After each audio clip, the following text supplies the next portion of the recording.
देखिए, sitting arrangement की puzzle है, बहुत इजी होता है सिटिंग अरेंजमेंट करना। हम यहाँ पर 10 सेकंड में कैसे हम इस क्वेश्चन को सॉल्व करेंगे, मैं थोड़ा डिटेल में बताऊंगा, लेकिन आप 10 सेकंड में कैसे इस क्वेश्चन को सॉल्व करेंगे ये देखिएगा।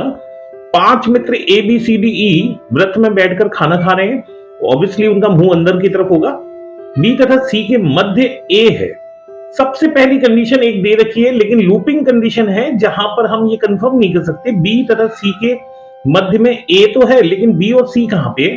तो मैं अगर मान लीजिए यहां पर सी को बैठाता हूं और बी को बैठाता हूं, या फिर मैं यहां पर बी को बैठाता हूं और सी को बैठाता हूं, तो इनके मध्य में ए है।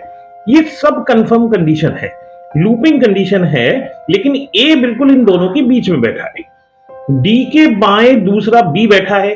अब अगर हम डी को यहां बैठाएंगे तो डी का बायां देखिए कहां बनेगा। अगर मान लीजिए मैं यहां पे डी को बैठाऊंगा तो डी का बायां किधर बनेगा, डी का दायां देखिए इस साइड में हो रहा है, यानी इस डायरेक्शन में ये इसका राइट आ रहा है और ये इधर इसका लेफ्ट आ रहा है। तो यहां पर क्या बोल रहा है, डी के बाएं दूसरा बी बैठा है।